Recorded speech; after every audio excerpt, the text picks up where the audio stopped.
welcome back to D&D.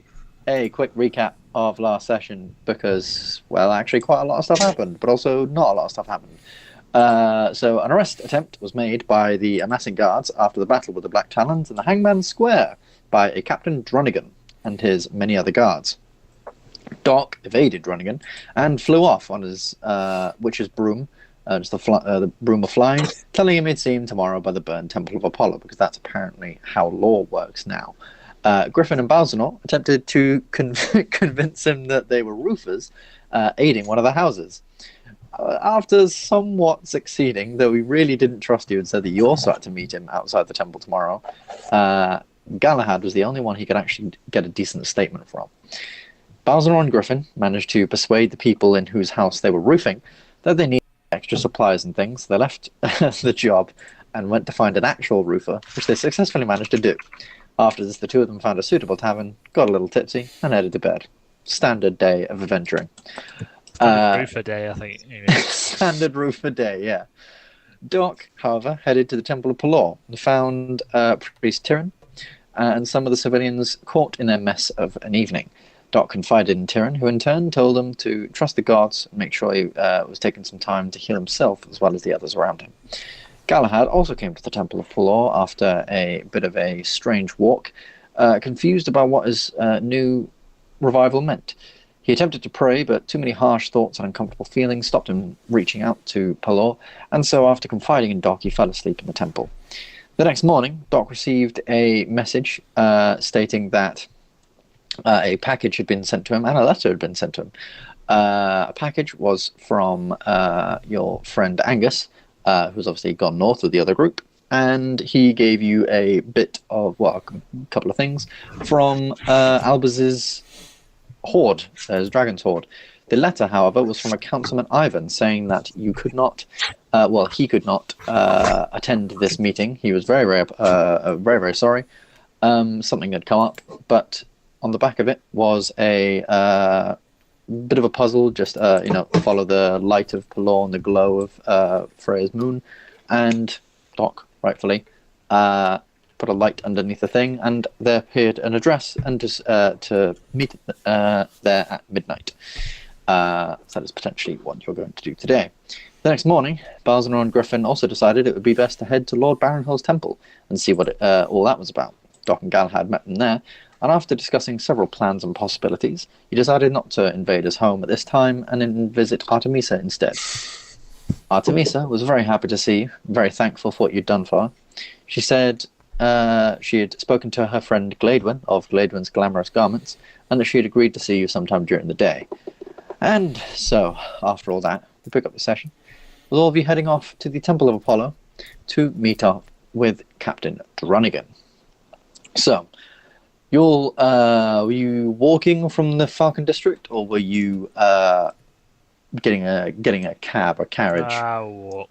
We got some time. Yeah, you got some time. Yeah, it takes you a few hours, like a couple of hours walk, to get from all the way in the Falcon District way down to the Temple of Apollo. But you finally make it there, and as you arrive on the scene, you can see a large group of people, a big crowd of people, all gathered around, shocked and abhorred by what has happened this evening. You can see, there's several sort of masses of people all being sort of blocked off from the temple by a set of guards. About a dozen guards on this side and a dozen guards on the other side of the temple, just sort of keeping like a steady line of what the people should block off, telling them all to calm down. But none of them are. A lot of them are shouting things and asking the guards what they're going to do, who they think it was, all this sort of stuff. But the guards are shouting back, telling them, no, we don't know at this time, we can't tell you at this time. The temple itself is still standing, probably thanks to Balzanor's quick work with cold magic. However, from what you can see, a lot of the stained glass windows and things have burnt through. A lot of ash is sort of covering a lot of the ceiling. A lot of the tile work on the ceiling will need redoing. As well as from what you can see the inside, it is all blackened, ash-filled. A lot of the hanging sort of garments and hanging silks and cloths and flags and all this sort of religious stuff, as well as many of the statues and different religious symbols in there, have all burned up as far as you can see. arriving on the scene, people then turn to you as you guys make your way in. You are not very difficult to spot, a group of very, heavily armored people and a minotaur. And as soon as they see you, Doc, and also you, a paladin of Tyr, people begin coming to you and flocking to you, asking questions. What happened? What do you think happened? People say, like the guards say that some people say you did it. Some people say that you've done a lot of the stuff that's through the city. What's going on? They're asking you, Griffin, like what will be Tyr's judgment? What will be the punishment for this? Surely this can't stand. Doc, they're asking you, how do you feel about this? Are you okay? Like, what will you do to fix this place back up? I have family that need healing. I need this done. And it's getting a little bit sort of hectic and a little bit heavy before eventually a voice calls out over the people. Oi! Come on, inside. And stood at the entrance to the temple is Captain Dronigan. He wears the same armor as he did last night, but now a sort of long coat, and not the sort of robes and fancy things underneath. No, a big heavy set of boots, like I said, a long coat and simple clothes underneath. He's clearly not necessarily on duty with the attire he's wearing. He's more just coming here and looking around and to keep up this meeting with you. And if you'd all like, you can step into the temple with him. Love to. As you... Hold on. Sorry. Oh, holding on. From the top step, before in the temple, I'd like to just turn and address the crowd. Rest assured, the temple will be rebuilt for the time being. The people that were housed here have been taken to the Temple of Palor. If you need safety or healing, head there. Last night, this temple was attacked by a group known as the Black Talons. Fortunately, everyone inside the temple was led safely away and safely housed in the Temple of Palor. There are unsubstantiated rumours that this group reports to Lord Lazarus Barrenhill, but I don't want anyone spreading those rumours as we have no proof of those at the time.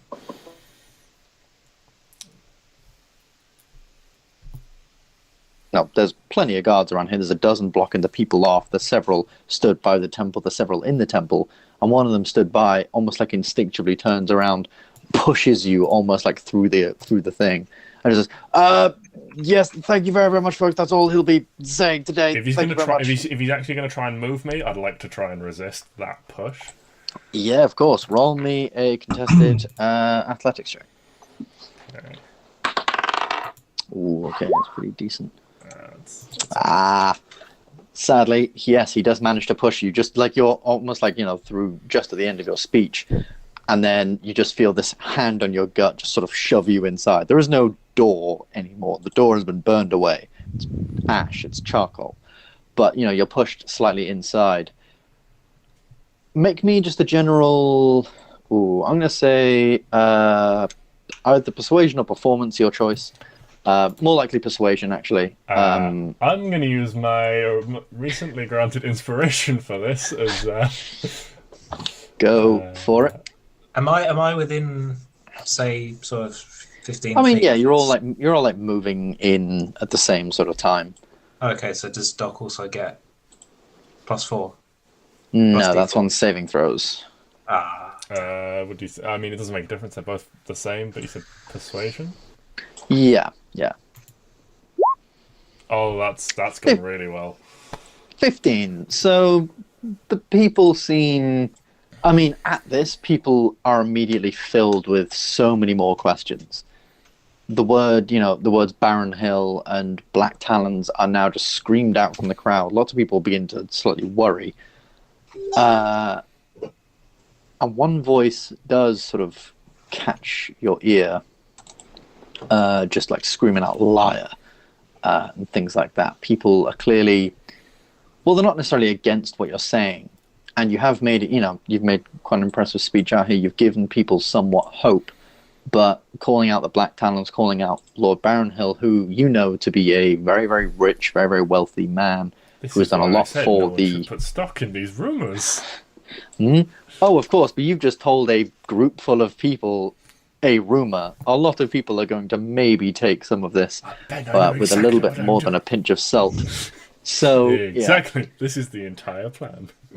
However, you are taken inside. The guards sort of remain there. And as you're all taken inside, Captain Dronigan sort of looks around at several of the guards inside. There's about 8 guards in. And he sort of looks at them all and goes, "Oi, lads, how about you take lunch, yeah? Go on." But sir, we were told to watch the thing. Don't you think we got enough people around here as it is? All right, go take lunch. We'll watch this while you're out. All right, go. That's an order. Sorry, where are we at the moment? Have we You are now inside the Temple of Apollo.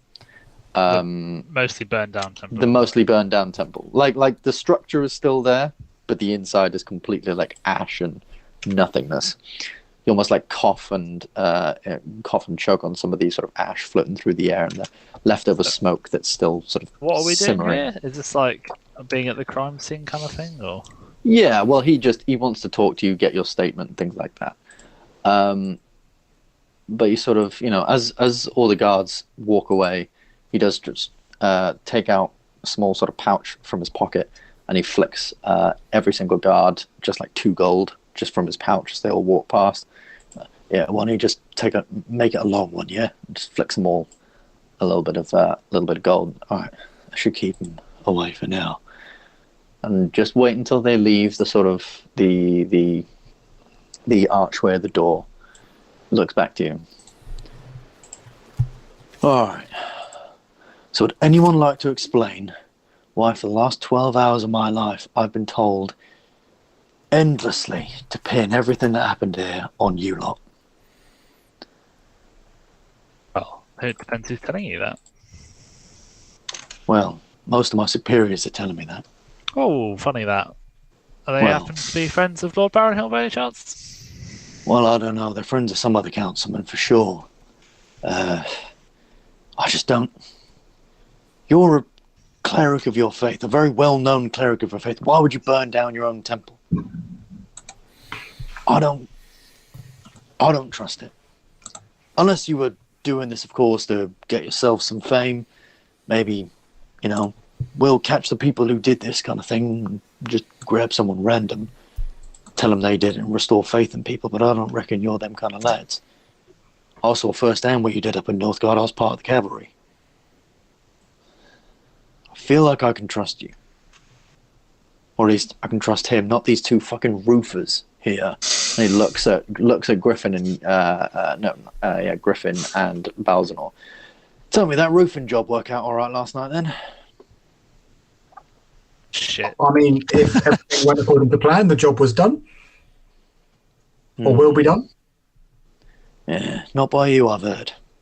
No, but we contracted it out to someone else. Okay, so your contract does not roofers then? Hey, look, I don't want to explain complex business matters to a simple individual like you. Shots fired. I respect the faith you're in, and I respect your position as a paladin of Tyr. But you watch yourself, son. And that goes for actually all of you. All of you watch yourself. And he walks up to you, Doc, especially you as well. Remember, the law is not your friend here. As far as I've seen from last night, it's really not your friend, it's your enemy. And none of you are above it.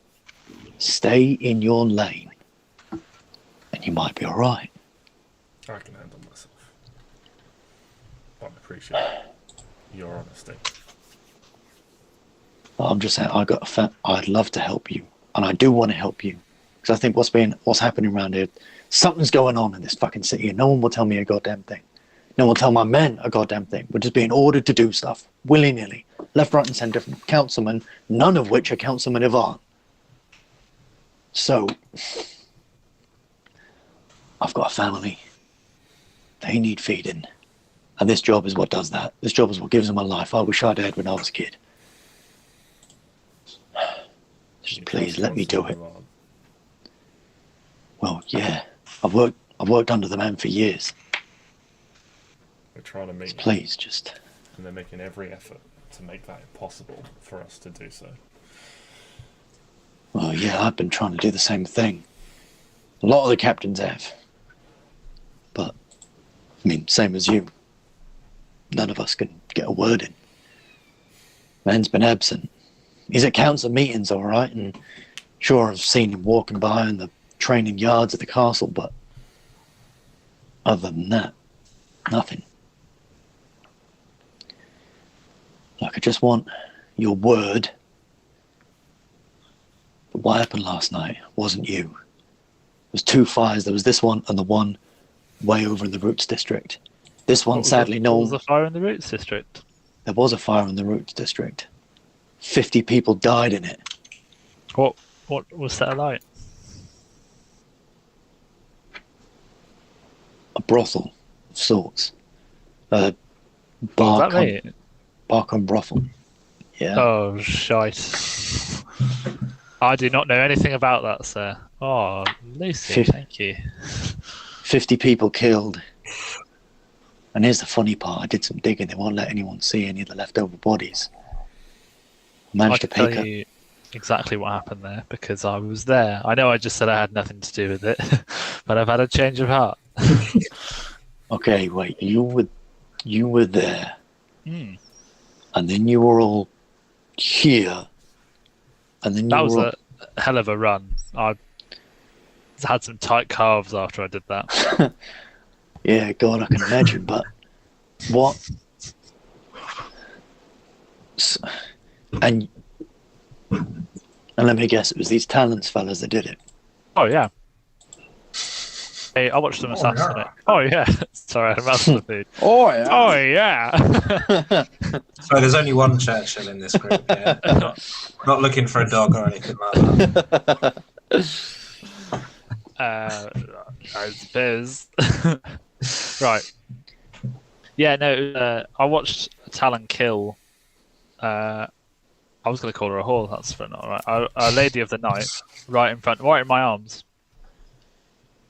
Okay, wasn't aware that paladins of your stature, paladins of tier, went to those sorts of I places. was there but- gathering information. Oh, yeah, whatever you want to call it, mate. It's not up to me, I don't judge. You obviously are judging a little bit. I mean, yeah, I'm judging a little bit, sure. I met a couple of paladins of tier before, and I mean, no disrespect, I'm just going to say you were a little different. I can say that. Yeah, Tyr picks us for our special abilities and our ability to read between the lines sometimes and go around the law. Justice doesn't Isn't always he- come through corrupt courtrooms, my friend. No, I'm sure you're right. And in this instance, maybe bending a few things might be needed, but just at least to the outwards appearance of everyone else, stay within it. If you can. I know you're all round here clanking around in your big armor, and I mean, you got a minotaur with you, which I have to say, very impressed. But Yeah. That's my input. just at least try and stay in it, all right?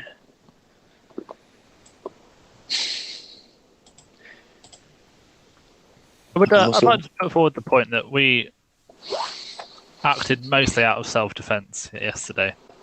And I Perhaps I, to the I believe extremes. you. I believe you, but slinging around things like Black Talons and stuff, people don't want to believe that. It's children's stories and things like that. It's excuses. Until you got Sometimes hard the truth evidence. is hard to believe. Until you got hard evidence, I mean. And as for those men last night, well, they're in the fucking incinerator now. Bodies are burned first thing. On whose orders? You got I to don't think know. where they're coming from. Who's given those orders to hide evidence, essentially? And that I can look into for you, if you need me to. If you need someone else to speak to, as I said, everyone here last night went to the temple of. We took them to the temple of Palor. Knowing what Right. you know now, I'm sure you can understand my haste in making sure that they were all right and arrived safely. I can, yes. But also understand from my point of view, fire's been set at your temple and at another place down in the Root District. And now a whole kerfuffle's going on here. 2 people dead, and you just decide to piss off. I'm just telling you, be careful. That's all. I respect that. I respect you. Right. Difficult as it must be to do in the current climate, with the powers that be seeming less and less trustworthy each day. But you say we're not outside the law, we're not above the law, but I don't consider the law when it comes to looking after the people. The people are in danger. We're doing what needs to be done to make sure that they're safe. Well, just consider yourself warned, that's all. Anyway, like I said, I'm looking to help, so... Captain. Aye. Hello. Hello. Don't suppose you will have anything to do with this upcoming ball? Perhaps you're a member of the security there? No, not me. I've been told to take care of my district.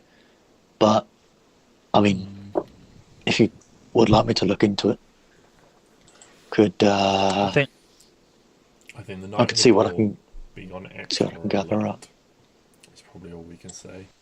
We haven't got any idea what's going on, but a lot of high-powered people, masquerade, masks, those sorts of things, all in the same place. Prime opportunity for something to go wrong. And we've been invited as well, for some reason. Well, I should say these 3 weren't invited, but the 3 that were have pissed off somewhere else, so their second choice. But no one invited Aramis anywhere. He gets invited by default. It's the life of the party. No, it's because you're a fucking Captain Dreadlord that everyone's terrified of.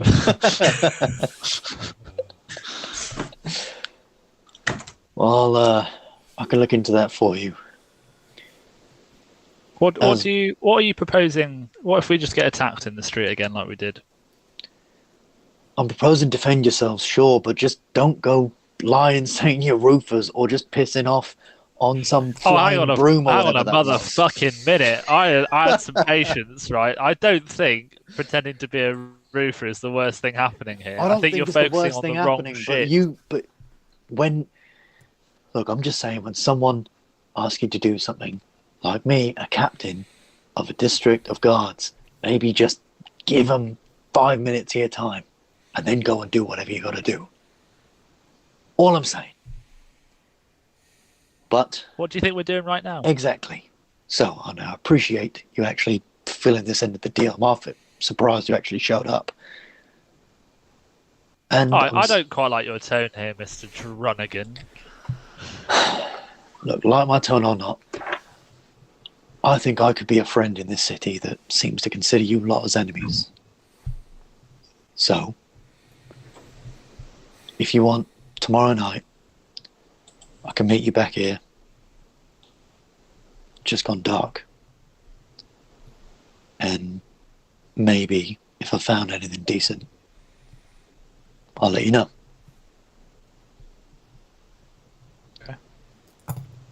I'm just going to insight check him before we just accept any of this. Yeah. 16. 16. He's clearly a fairly guarded person, fairly average for a soldier, but the way he's talking about wanting to help and... What specifically is he proposing to look into? So far he said he'll look into who ordered the bodies to be cremated ASAP, and all that sort of covered up the bodies of the Talons that you defeated, as well as looking into who is on security for the ball. Well, could you also look into who was posted up at the graveyard?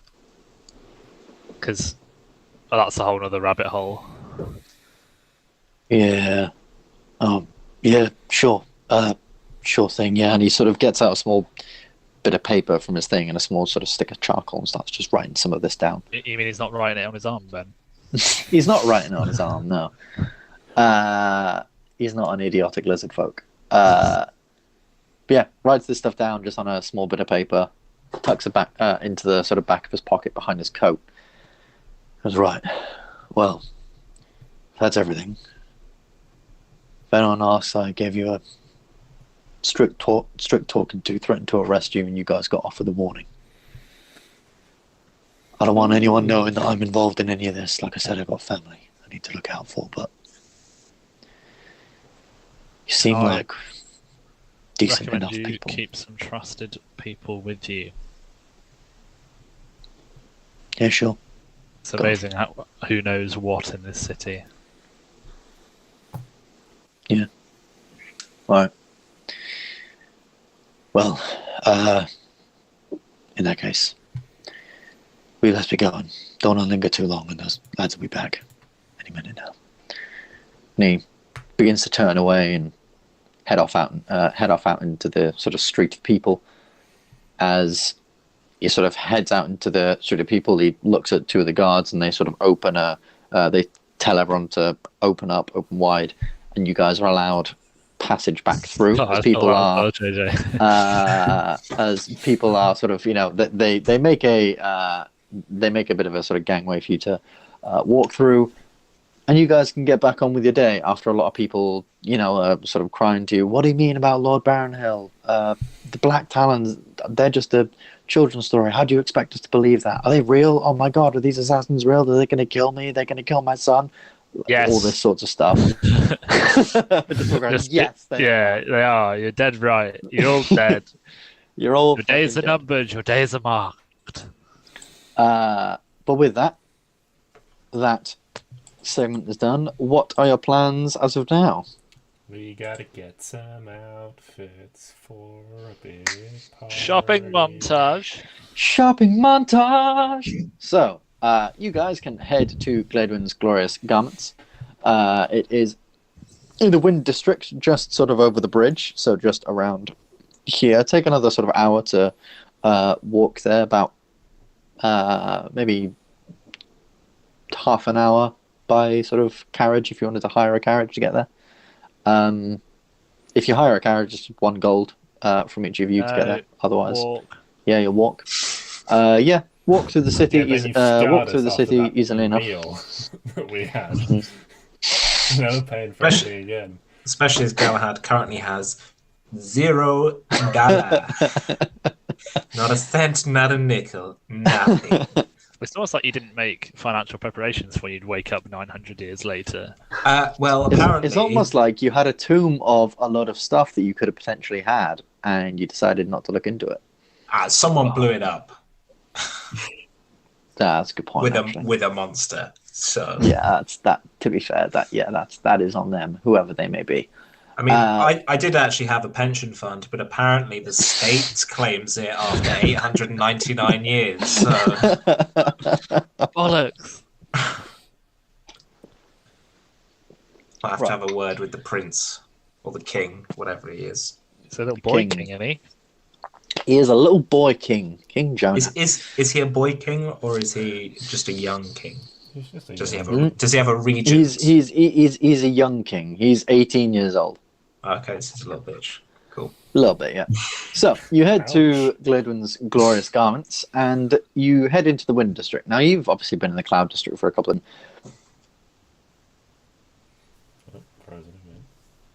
It's not a shithole, but it's not the high streets of London. It's somewhere in between.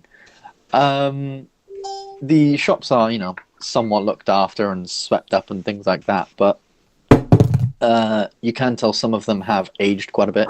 Like I said, this is where the origins of the capital sort of are. So this is the section you would sort of remember. You're all laughing now, so I've got to see this. That's the outfit I'd like, please. I've got to hide my weapon, That's horrible. That is actually fucking awful. Anyway, So you head into the Wind District. Like I said, it's not like super brushed up and taken care of, but the streets are clean. There's a bit of age on a lot of the buildings and things like that, but otherwise, it's a fairly nice place. The streets are a little bit tighter around here as well, given the sort of old architecture and how things are built out upon. There's a lot of markets and things like that. Set up lots more market stalls in sort of open areas rather than sort of big shops. I mean, there are plenty of big shops, obviously, but in the sort of spaces between, there's a lot of market stalls selling fruits, vegetables, small handcrafted items, and things like that. However, you do walk along and you find Gledwyn's Glorious Garments, which is a bit of an anomaly to this part of town. It's clearly a place that has had a lot of work put into it, a heck of a lot of work put into it, to make it seem very, very fancy, given its location. Compared to the rest of the street, it is extremely colourful, and you can see these two mannequins in the window of the shop dancing together, one in a very, very long, lovely ball gown, and the other in a very, very smart, fancy, sort of tailed suit. Gledwyn's Glorious Garments. Glorious Garments. As you walk through the streets, you do get a couple of eyes of people sort of looking at you guys in very heavy armor, walking into this, what is, primarily a shop for, getting fancy clothing and things like that. And as you step in, it's a kind of large shop. There's a set of sort of small sort of cushioned seats in the corner. There's a small sort of like counter near the back. There's a table with some tea and things like that just in front of the seated area. And as you enter, there's just a little ding on the doorbell, and you can just say, wait a minute. One second. God, I've got to keep this voice up now, don't I? And as you sort of step in, this very small woman walks in. She's, like I said, very, very small, about 3 feet. She's a halfling. A little bit older, maybe sort of in her 50s or 60s. And she steps underneath the counter's got a thing that sort of opens up on the side, and she just steps right underneath it, not even needing to open it. And she's like, "Oh, you must be Artemisa's friends, yes. Well, yes, she's told me about Dokrumir, and well, she's. I can't quite remember the rest of her names. It was Take her hand and give it a little kiss and go, Griffin Asahi at your service. Yeah, you have to really lean down. She is 3 feet tall. Oh, my back. But yeah, she's like, "Oh, Griffin Asahi. Hello." Not wanting to be outdone. Careful you don't put your knee out. Galahad steps forward, whips back his cloak, hand behind the back, does the same. All right. For the hell of it, Should get ahead of the sun gods. Both of you roll me performance checks, just for the hell of it. You say Luke trips over his coat. Oh shit, that's good. Oh, that's a good one. That is a good one. Wow, that's good effort. You both put on a good performance, but I don't know. It's just something about sort of Galahad's cloak that he sort of billows back, and he very graciously steps down. Clearly, sort of shows he's had not necessarily, he's familiar with doing this sort of thing. And as he said, "Oh my, Galahad, and you might be Sir Minotaur." After you, Balzanor. Balzanor Blaze. At your service. Right. I hope that surname isn't literary. There's a lot of flammable fabrics in here. Anyway, she steps back behind the I'll counter. keep my fly to a minimum. Thank you. She steps behind the counter, and then behind the counter, which is about sort of like 3.5 feet tall, she steps up a set of steps behind the counter that puts the counter sort of about her waist height. Leans over it. "So, my friend."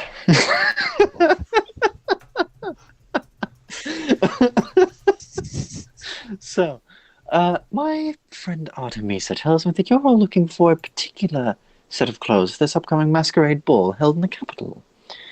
Something with a little bit of protection. You seem to think something's going on there. Well, I have to say I've been quite excited by the idea. I spent I spent all of sort of yesterday evening and a little bit of this morning just gathering a few bits and bobs from some suppliers and different things, and I think maybe I might be able to whip you up a thing or two. Did anyone have any idea as to what they might like to wear in this place? I don't know if she told you, but the best way to blend in a masquerade is to stand out, of course. You need to show who you are, give off some impression, be colourful, be majestic. If you head in bland, drab clothes, you'll stick out like a sore thumb. So, anyone have any ideas? I'll just put a little arm around Galahad's shoulder and just say it. My poor friend here, he's too embarrassed to say, but he'd love some sort of incontinence pad built into his clothing. The years haven't been kind to him. Yes. Well, we could. There's certainly padding. I was thinking for armor. Maybe we could stuff some. Right. That was a joke. Okay. I understand these things. Yes. Anyone got any ideas? Ben, what would other symbols of Apollo be, other than just the caduceus? So there's the caduceus symbol. There is general, like the stereotypical sort of heart symbol for sort of healing and things like that. There is a lot of the cross as well. A simple sort of stocky square cross is often seen as a sort of healer's symbol. As well for Apollo, I believe there's also, a bow is also a sign for Apollo. A very subtle sign, mind you. And has to be, yes, it's like a specific sort of recurve bow. They're very, very deep recurve. But, and no bowstring either, literally just a sort of bow handle, no bowstring. That is a symbol of Apollo that's less widely used, but it is, was used rather in a lot of situations previously.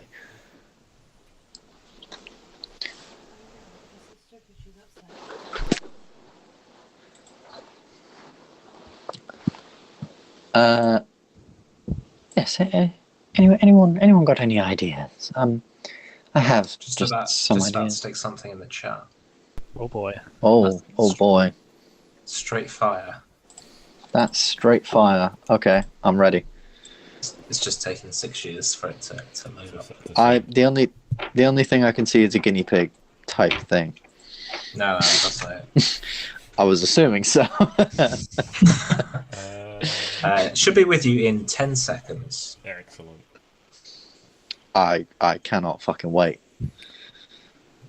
What is Oh, this? lovely. Oh, that is straight fire. That is is fire. that? To be fair, and the the sort of thing that a lot of people would be wearing to some sort of event like this. High-knee Yeah. socks, long pink floral coat with gold trim. Yeah. All sounds very Will you be Galahad. tap dancing for us, Sir Galahad? Well, if the time comes, I'll surely show you my skills. Have you had a I little love bit to it. drink or something like that? My constitution is far superior to your own. Oh, fuck off. Yeah, so you can explain this sort of thing to her. It's similar to a couple of the different sort of mannequins and things she has around the place, except you explain. Would you like those sort of colors, or obviously she can do all sorts of stuff. She does also offer you something called glamour weave. Now, glamour weave is a sort of fabric that can change appearance as and when, like as you wish. So as you're, it could be blue, it could be red, it could be polka dots, could be any sort of pattern you want. And she can make, any of your coats and things out of this fabric, so you can sort of change the appearance of it as and when you wish. But it only changes the appearance of the sort of existing fabric. So say it was a coat, you couldn't change that into like a jumper. No, it would still be a coat, but you could change it from black to blue to whatever you wanted. That will cost more, sadly, but otherwise something like that might be perfectly fine. As I currently don't have any money, I might have to get this on retainer, so let's just say no. Just build the crown. Yeah, that's true. That is true. I'm a servant of the crown. Servant of the crown.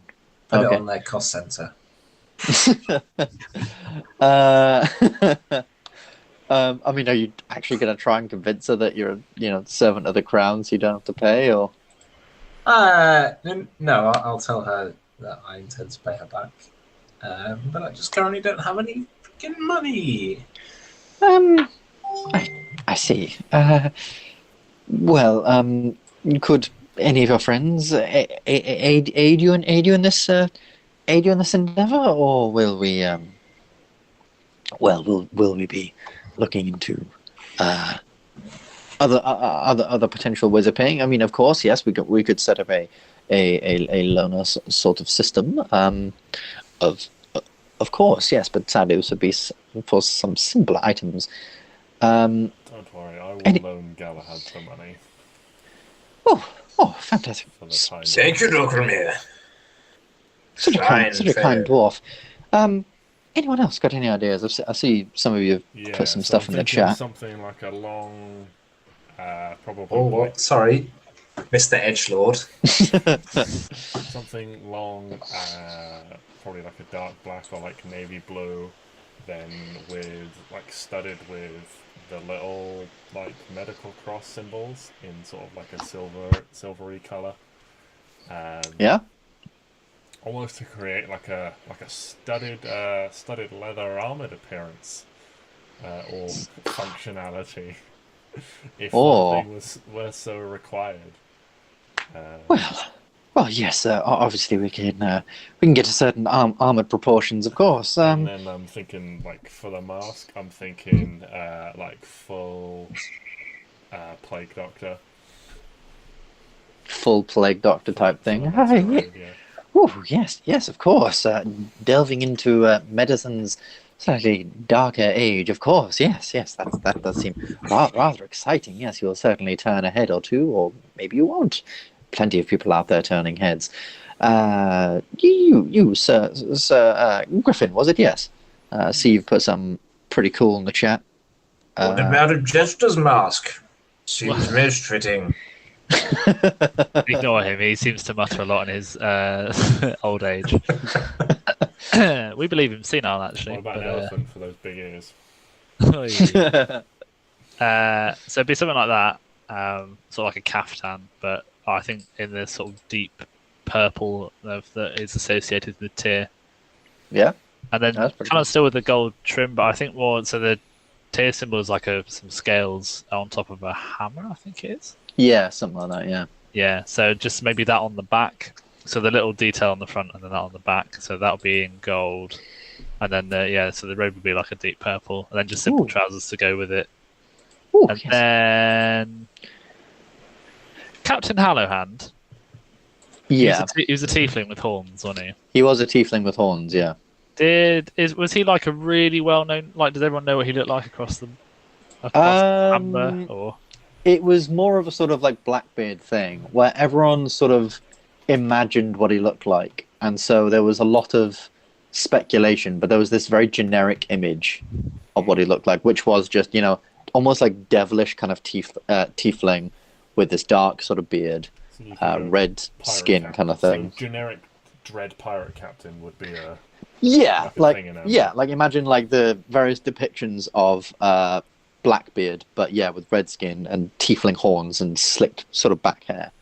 I think that would be my tree color type thing. So I'd have the purple caftan with the gold trim, and then I'd have like a red tiefling-esque mask as a little nod to our vanquished foe. Yeah. Of course, she offers, she shows you several masks. Some, where you can have the sort of most of your face covered, and she does have a couple with some sort of horns. Some that go back like a like Balzanor, like they remind you of Raziel's sort of horns, where they came back in an almost like halo type thing. Some that just go straight up, curved back. Some that go ram horns type thing. But you can pick one that is suitably familiar, of course. And yes, you, Sir Minotaur, Sir Balzanor plays for you, sir. So you've put some pretty sick shit in the chat. Yeah. Mm-hmm. I'm thinking of a mask at the moment, though. So. Well, yeah. That's cool. I'll go back to you on that, but that's. Sorry, Yeah. Michael. No. It's Okay. Go I was on. going to say, for the waistcoat underneath, I want to go much more sort of vibrant colours of Apollo. Sort of Oh, the yes, yellows and golds. Oh, yes. And then the traditional caduceus on the back, but instead of feathered wings, dragon wings. Ooh, now that does seem very interesting. Yes. I'll have to sketch that one out a moment. Hold on. She ruffles and just draws a very, very basic sketch. It's very, very scribbly, but it's somewhat, what you're sort of imagining. It's like, oh yes, well, we seem to have a lot of very, very lovely ideas here. All thought outside the box. Very, very nice. Now, there is the matter of armoring your suits. I will say, for everything you've described, I think I could probably tot it up to around 75 gold per person for such garments. That's very reasonable. Well, yes, Artemis's discount applied, of course. But yes, with the several different things and the personalized implements and things, of course. But there is the matter, yes, as I said, of armor that you spoke to Artemisa about. Now, we have a few different... Oh, fuck, that's cool. We have a few different... Demon mask. Yeah, bear in mind, you'd have your own horns as well, so it'd be like a 4-horn demon, which I know. would So be it's going to fucking be sick. horns at the top, but then these extra horns in the mask just in front. That would be terrifying. Kind of like but the, so And I might- cool. like the sheep from the most recent episode of Andor that had 6 horns. Yeah. That'd be pretty sick. I might also Yes, light my horns for most of the evening, so with my light ability, so Hey, nice. extra brightness, Uh, shine Yes, bright like a diamond. so obviously, I have had a bit of a think overnight, and you're not the first people to ask for certain armored things, especially going into difficult situations. And I've come up with a few different things, and she pulls out a sort of like a box, and inside it she pulls out several different sort of sample fabrics. So the first option is the equivalent of what mercenaries use for padded armor, sort of thing. A thick sort of padded element underneath several parts of the outfit. This will look a little bumpy, and it may stand out as armored patches, but it will do the job of a basic padded armor, though it does often make a little noise when you're moving around, so don't expect to be sneaking around anywhere. Basically, that one's the equivalent of padded armor, so you're disadvantage on stealth, but it'll be 11 plus dex. The next one, which is the most sort of reasonable assumption, is I can inlay some of your pieces, especially as most of you are having pieces which cover most of your bodies. I can definitely get some sort of thin leather inlays that can go inside the armor and give it it'll be a little bit heavier, but that shouldn't matter too much to the design. It should give you a little bit better protection, especially against certain blows. Just certain wraps underneath shirts and things on your wrists and on your legs, and in coats and things I can insert certain sort of thicker inlays of hard-boiled leather to keep things somewhat protective. That is the equivalent of leather armor. You did mention studs. I could be able to introduce some elements of studs in there, probably not enough, sadly, to the point where it would be protective enough, but the elves do make a rather fine fabric. This fabric is often used by the elves up in White Parish. They wear it as robes and things like that they use to protect them. You can add elements of this to any part of your attire to add you extra protection. These are said to be able to stop a blade. Hello. What are you doing? How do we do? That was very heartwarming. I know, right? And I think you can obviously have this on top of any other elements you wish to have. So you could have the padded, or you could have the leather inlay, and then have elements of this on top. Sadly, the elves do like to rack up the price of many of their items, so this is the most expensive option. The leather inlay shouldn't be too expensive, shouldn't put you out too much, but... Is it 75 GP just for the outfit, and then this is going to be on top? So for the padding, it's only an extra 10 gold pieces to sort of stitch elements of padding into your armor. And It would be padding is 12. disadvantage on stealth, but it's 11 plus dex Okay. would be your AC, and disadvantage on stealth. Alright. The leather inlay would be 25 gold pieces on top of things, so that would make the whole thing 100 GP, but that acts like leather armor, so 12 plus dex.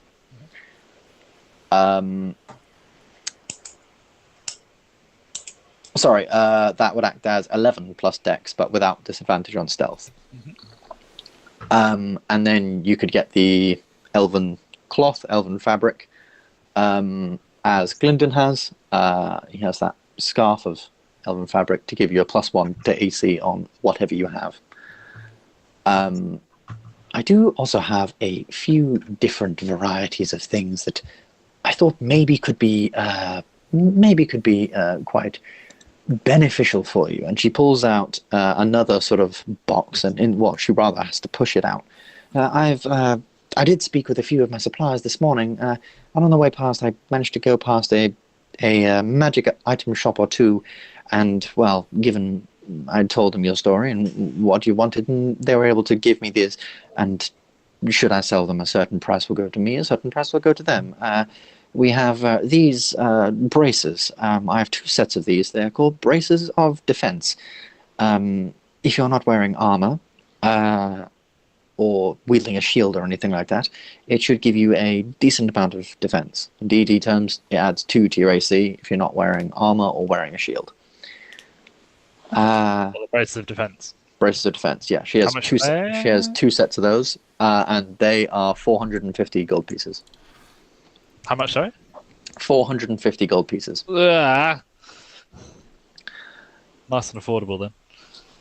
I also was able to walk by several of the magical item stores, and several of them had scrolls of what I believe is Mage Armor. It is a spell that allows you to cast armor over yourself. This should work for, well, if you're a sorcerer or a wizard, more magic users of you, of course, should work, although I'm not sure others of you would be able to benefit from such things, sadly. However, for those people, there are other methods. Of course, they say the best defense is a good offense. I was able to speak to a local blacksmith, and he said that knuckle dusters are very easily concealable. And also, one of the magic shops I had had this beautiful little thing, and she pulls out this small ring, and this is what I was called a ring of draconic striking. You simply stick it on your finger, and well, and she sort of walks over to a table, and there's this little sort of like clock on the side of it. She goes, and she hits it, this like zapping energy, this almost like electric bolt just sort of shoots from her hand to the thing and makes a quick spark as it strikes the thing. Basically, knuckle dusters do 1d4 plus strength. Ring of draconic striking. Also, the knuckle dusters are a light weapon with a versatile property. Ring of draconic striking does 1d4 lightning damage and is also light with the versatile property. And it does 1d4 plus strength or dex lightning damage on a hit. If you got 2 of them, you could potentially put one on either fist. Or if you had, you could have like a dagger and then stick that on the other hand. That makes sense. Punch with one hand, stab with the other. That would work. But yes, that is what we're dealing with here. Also, this the elven inlay will put you up to 150 gold pieces for the whole set. What do you get from the elven inlay? That is a +1 to AC again. So, leather. Sorry. That's +1 to AC if you're not wearing armor. Or No, in general. Sorry, I messed that up. So, fine clothes originally 75 GP, AC 10 plus dex. Fine clothes and padded armor 11 plus dex, 85 GP, but disadvantage on stealth. Fine clothes with leather, no disadvantage on stealth, would put you to 100 gold pieces for the whole set, and 11 plus dex, no disadvantage on stealth or anything like that. And then on top of that, you could add some of this leather garb, not leather garb, sorry, this elven fabric, and get +1 to AC. Yeah. So your AC would be 12 plus dex. What with the mithril? With the elven sort of cloak. Okay. I mean, what's your AC if you don't have armor? It's just 10 plus. If you don't have armor, it's just 10 plus dexterity. Yeah. Seems quite expensive for only a really minor increase in AC. You could also, I mean, you know, she's selling you these here. You could go to other magic stores and see what they've got. She just went to ones that are around in the Wind District, so there isn't a lot. But in terms of magic items, you got a scroll of Mage Armor. Shop it away at our high AC. This is things being very difficult to do when you don't have armor. What happened to our plan of putting shit in the bag of holding and maybe getting changed in there? I don't think that's going to work for armor still, because we've still got to disguise how we look. But I can chuck a shield and sword in there, no? Yeah, like weapons and stuff we might be able to get. I mean, you could chuck. Yeah, you could definitely chuck like a shield and sword in there. You could also chuck your armor in there, but you've got a feeling that if you were told not to come in armor and then suddenly you appear in armor, people are going to be a little bit ticked off. The time to change into armor is way. Well, it's not also for all of you, it's like 10 minutes to. Shit goes down. Guys, wait 10 minutes while I put on this heavy plate. Yeah, Balzanor, hold the fort while we put on all this shit for 10 minutes. If us three go into the toilet and then Balzanor is outside, and then when shit hits the fan, we could all burst out the toilet like the Power Rangers. I like your thinking. Yeah. Like I said, you know, you can check other magic item stores and things like that. Some of you have like shield spells and all that sort of stuff that can also benefit your AC somewhat. But yeah, that's what she's got so far.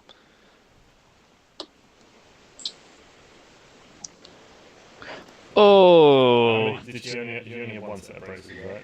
No, she had 2 sets of the braces of defense. Yes, it's more expensive, but it's technically better to go without the leather and take the.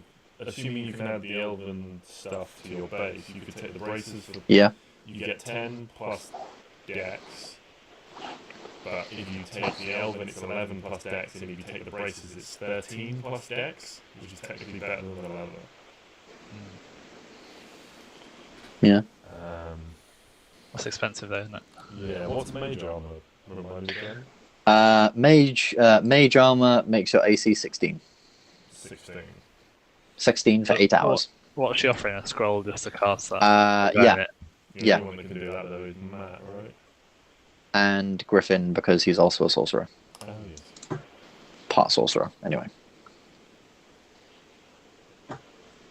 How much is the Mage Armor? Scroll of Mage Armor, 150 gold pieces. But that is the best option. But you're going to be paying. Well, it's not a good long-term investment. No, you're going to be paying. I mean, the best option if you get armor is plus 100 anyway, like because for the leather and the elven stuff. So you're going to be pretty close to plus 100 anyway, and then depending on what your dex is, you're 12 plus dex in that scenario anyway. I do have shield that thankfully helps out here because 13 is fucking low AC. Yeah, well that would go on top of Mage Armor as well. So you get 20. Well, yeah. Because obviously, like, if you got Mage Armor, so Mage Armor's like separate. So say you got the leather armor and you got all that stuff, and then your AC was, say, 14. If you got Mage Armor, they wouldn't add on top of the 16. No, Mage Armor just makes your AC 16. I don't think it does make your... It goes on top of that. Yeah, then it goes to 21, yeah, of course. It doesn't make your AC 16, it makes it 13 plus your dexterity modifier. Oh, never mind. I've been wrong once, I can be wrong many times. Yes, so 13 plus dex. Can we take a break to think about it. Yeah. Of course, yes. Yes, we can take a break to think about it.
Indeed. So, what is everyone thinking to slightly speed this along? Leather inlay and elven fabrics, please. What was your name?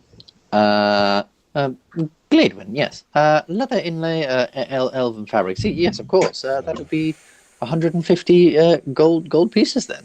4 sets of that. Yes. Oh, fantastic. Alrighty, yes. Yes, this is all in good order. I will get to work straight away. On the day of the ball, come to me probably in the afternoon. I know the ball is happening at sundown, so come to me in any time in the afternoon. These should be done for you. These should all be ready and prepared for you to wear. Is there anything else I can help you with? Any of the other magical items, or any of the different things? Do you have any canes? Canes. I might have a cane or two. Yes, Fine. You might want to go to a blacksmith if you're thinking of something as durable as the purposes that you might be intending to put it to, Griffin. Oh, it depends what she's got in the back room, if you know what I mean. Well, she wouldn't. She would only sell. She seems to be quite a well outfitted lady. Actually, yeah. Roll me a D100. Oh, what am I aiming for? You're aiming for 60 or higher. She has badass canes that you're thinking of. Oh, Sadly not. Sadly, she wouldn't have these kinds of items, but you could have one crafted or made. Certainly, some blacksmiths might sell certain things. Obviously, it is the capital. It is one of the finest, richest towns. You do know an excellent blacksmith who you still haven't visited yet after his slight conundrum and breaking into. I told him to go to a temple and get healed, and I think I gave him money to do so. I don't remember any of this. I definitely visited him after, because that's how I found out that he'd been broken into. Oh, yes. I don't know. I was asleep. No, Yeah, yeah, you were still there, no, we amended it. So That's you, what I yeah, you. it's a very visited him weird and collection of you- characters yeah. that all have very different. They haven't done a lot of things together. They've all done very different things. This is what I was thinking before. It's like none of these characters have been in an arc with any of the other characters so far. That's So, because Galahad's literally just been revived. well, yes, obviously with fucking In your own Galahad. little special bubble. Yeah. And then we've got Balzanor who's been up north, and then we've got Doc who's been a bit of everywhere, and Griffin who's only been in the Shattered Coast arc. So, sorry, yeah. so yeah, these are all. I this is will almost murder like a your new children. party. This is almost like a new party of sorts. You can rest Galahad's children are already long dead. But I'll go piss on their graves or something. I don't know. I'll cast Revivify on them just to murder them again.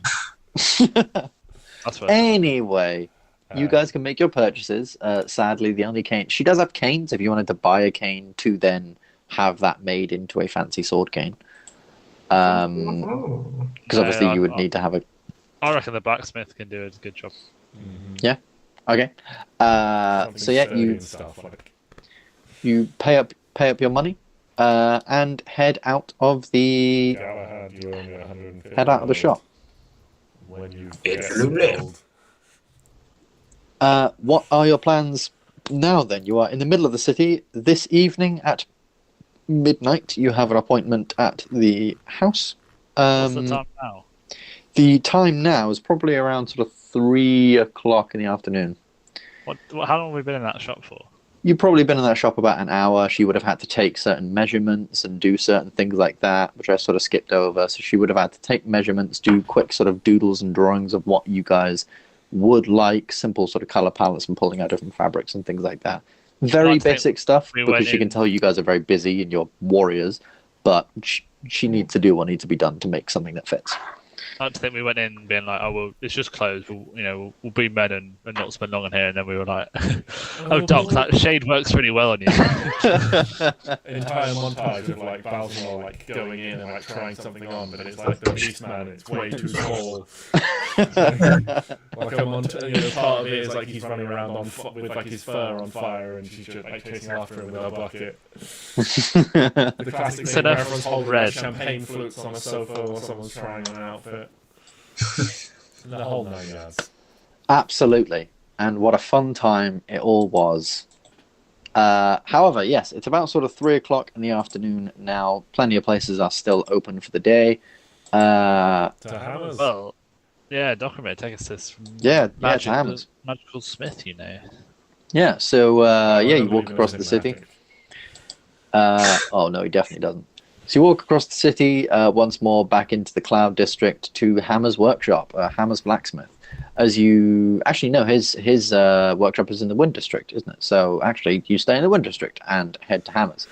As you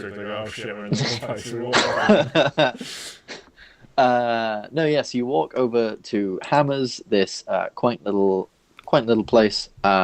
It's a sort of it's set sort of between two houses, and there's a bit of a gap between them. It's a sort of square type building, and in the center of the sort of building there is an open courtyard almost, where he does all of his blacksmith work and hammering and things like that. So, the open courtyard, so that all the smoke and things can be let out into the open air, so nothing burns down or anything like that. And the sort of ring around bit is both his house and the workshop and the other things. He does have a couple of people that work for him, two humans that work for him, do some finer details in some back bits. Yeah, he really has. Like I said, he has very apologetic. It's the patronage of the Guardians does. Yeah, I remember the last time you visited him, he had put out a thing saying like, I've armored the Guardians. He has made a little bit of money off you guys. He did apologize, but also man's got to make a living. Any day now. Indeed. So yeah, you head on inside, and standing there in this open courtyard, just hammering away, his arm is still sadly in a sling after he was shot with a crossbow bolt, is Hammer. Just hammering away at a thing. He's using his other arm to sort of prop what he's hammering up. Can do like light tasks in the sling. Although you do seem like he's working a little bit slower because of the pain in his arm. Managed to spin it over, dunk the thing. You can hear the sort of hiss as it drops into water. Turns around. Oh, Dokrumir! Oh, long time no see, my friend. Oh my gosh, fantastic. Healed properly. Well, no, not really, on account of the Temple of Apollo burning down, and well, they wanted to charge me an arm and a bloody leg for it. I mean, they said there was poison and all sort of stuff in there, so I just wanted to natural healing of the orcs. You know us. Durable folk. Let me take a look at Durable folk.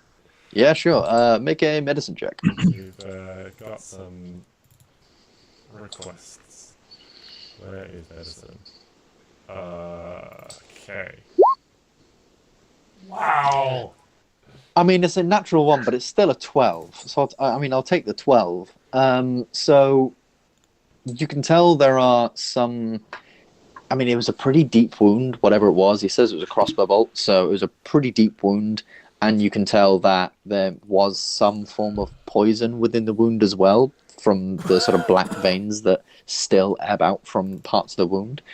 But as far that's about as far as you can make out. Shit, that must have hurt. Looked pretty deep, and was there poison on it? And he just goes, "Yeah, I was out of it for days." That's about all you got. Okay, I'm going to cast Lesser Restoration first on him to see what effect that has. Yeah, you cast Lesser Restoration over it, and you can see a lot of these black veins sort of seep away, and it doesn't necessarily, it takes away a little bit of his pain, and you think that would probably do more help in the way of actually it getting healed and things like that, and the way he himself is feeling. rather than healing the actual wound itself. But it won't. It'll stop it festering, and maybe now it can heal a bit quicker. I'll drop a level 1 cure wounds into that as well, just to... Yeah, and yeah, with the level 1 cure wounds as well, that's, you know, you can see parts of the skin sort of do begin to make that sort of healing process and things like that. And he does sort of, you know, his shoulders fairly dropped. He is now able to raise himself up a little bit more and take on, he thinks, a maybe a little bit heavier weight. He keeps it in the sling, but you think with this healing, he might be out of the sling in the next couple of days or maybe a week. Definitely done some good there. Like, thank you, Dokrumir. That's more than kind of you. Got a few things I'd like to possibly commission. Oh yeah, oh yes, of course. What can I do for you? I had some extra helpers while my arm's in a bit of a jiffy, but yeah. Well, what can we do for you? Well, we're attending a masquerade ball, and you know, as all fine folk do, we're looking for some decorative canes, but You want a cane sword? Oh, where's the subtlety? Where's the subtlety? Yes, exactly. The sort that would hold up if one got into some fisticuffs. Trust me, you're not the first people to come to me for a cane sword. Come on. Walks round to the back. Like, swords all aren't right. really my thing. I prefer to crack skulls. The fancy. Oh. How about a mace? Yeah, that's more my speed. Dokrumir, now you're speaking my language. And he walks back. Come on, this way. Yeah. And he walks into the back room, and he shows you a collection of very fancy canes, each of which have very sort of basic, sort of thin rapier-like swords within them. There is a light wood, sort of oak wood and dark wood, and one that's just painted pure black. Each of these have or can have different sort of diadems on the top. That's fine. Each of those will cost 40 gold pieces, just for the sort of craftsmanship it takes to make. And that's just a rapier and a cane. That is, yeah, just a rapier concealed within a cane. Will act as a rapier for all, you know, mechanical purposes, except it's hidden in a cane.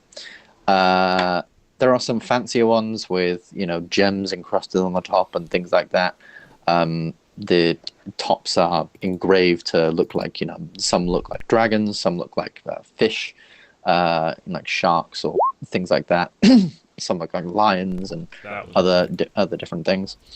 There is Doc one. You see, he looks at you as like, I did this for a half orc that came by. Well, he didn't really come by. He was going somewhere a couple of years back. And well, yeah, like you, he wanted something to crack a skull or two with. He didn't quite have his own personal security detail. He didn't feel he needed it, and he had the good kindness to give it back. And he hands you this thing, and it's a cane, and on the very very end of it is this rock solid like obsidian gemstone in a almost like mace, almost ball-ish shape. It's very sort of jagged and uncut, but that almost gives it a certain beauty. And on the front is a sort of on the front of it is the impressions of a skull-like thing. So you can see the like bits are sort of carved out to be almost like cheekbones and teeth and bits of eyes. It's not immediately obvious, but when you look at it, you're like, oh shit, yeah. And the main thing of it is. Yeah, and the main thing of it is this thing is fucking heavy. Yeah, cracking someone over the head with this thing, yeah, that would probably go as far as a mace kind of thing. Especially with a lot of the jagged edges and things like that. Yeah, you think you could whack a thing or two with this. Not magical, but could do a job. You say you do custom heads on the canes? Yes. Yep. We're partnered with a wood craftsman, carpenter, just down the road. They can do certain heads to canes and things. I can also speak to a couple of suppliers of different gems and get some gemstones and things like that if you'd like or prefer. Yeah, can I get a rapier cane? Yes, of course. I get like the pattern to match the little wave symbol on my armor, like on the head. Yeah. There's there's that sort of wave symbol, and you'd have like a big, almost like anchor on the middle. But yeah, the very slight wave symbol in just decorated over some of your armor. Yeah, sure. You can ask for that, and you almost like take a second and draw it out for him, or he rather draws it out for you, and he's like, "Oh, yes, absolutely. I'll tell you what, I'll put this one in reserve. You can probably, well, let's just say I'll have it done for probably tomorrow afternoon or something like that." I like this man's gumption, Doc. I'll have it done. It'll be done. Trust me. Absolutely. Yes. So, cane swords and things like that. I'm assuming you said you were going to this ball, eh? Well, sounds like a fancy shindig, but isn't it meant to be all guarded up? Don't you not feel like you need a bit of a rest evening?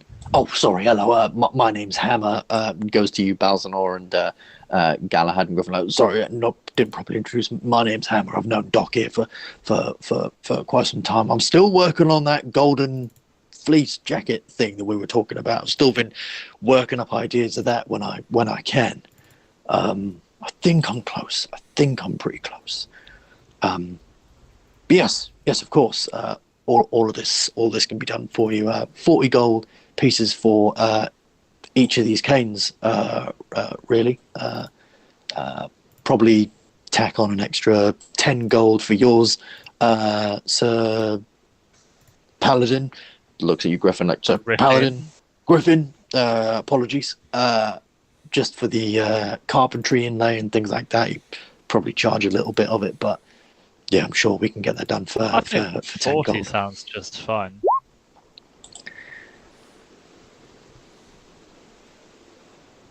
He looks at you and is like, any friend of Doc's is a friend of mine. All right, 40, go on. I'll shake on it, and then as to shake, I'll just go, Doc's not really my friend. and then he just leans in closer Then you best be fucking careful. and moves off. Yeah. I'll see you outside. On you as well, Galahad. I don't know. Because, God, use the power of your words. sure, why not? I'll take a cane. I'm an old man. Yeah. God, you guys look fucking boss ass walking this thing, canes and fancy armor. I feel like we should all get a cane then, so we're like a party. We can all look the part together. Absolutely. Balzanor, would you be getting anything like this? Would you be getting some? You could get something akin to Doc's mace cane if you would like. I was thinking that, because how can I get sort of my hammer in a cane? Well, Is there the something you can recommend us to have? maces are simple weapons, and therefore you are able to wield them. So, actually, yeah, as a fighter, you can wield simple and martial weapons. So, yeah, if you wanted, you could have, he could get a quite fancy thing. Yes. Could I ask for a cane with quite a big, what looked like a ball at the end, and then when danger occurs, I can hit some type of button and spikes will come out of that ball. I can use it as a whatever the word is. Flail? Yeah, I think that's it. Yeah. Oh, Holy No. shit, Matt. oh, a flail. Oh, I like this minotaur. Give me 2 minutes. Walks out, just starts grabbing random bits. Like he grabs one of the canes, like sort of cane heads, grabs like a random flail, unscrews the sort of tightens the top and takes the thing off. So, Now, getting the chain in there, that might be a problem. But if I can get a rapier in there, well, God, I can get a chain in there just as easy. Oh. Now, it might cost a little bit more, but I can definitely do something like that for you. That intrigues me, see. Oh, absolutely. Right now, for materials and prices, Friends of Doc's discount. Friend of Doc, yes. I'll say you can make a Done the wrong voice persuasion. Yeah, you can make a persuasion check with advantage, Balzanor. To try and persuade it. Persuasion. He's really good at these. I am. He's very good at these. What? With advantage, With advantage, 17. with advantage. That's all right. I'll knock a little bit off. You're a good lad. Really add in 2 bits together, taking the real main bit would be the chain, but I'm sure I can get some chain from. Call it 55 gold. It's just whacking a couple of bits of different things together and combining them together. 55 gold. Oh, I'll allow it. Fantastic. Well, if you all want to pick up your items tomorrow, and well, they'll be ready for you as and when you need them. Lovely.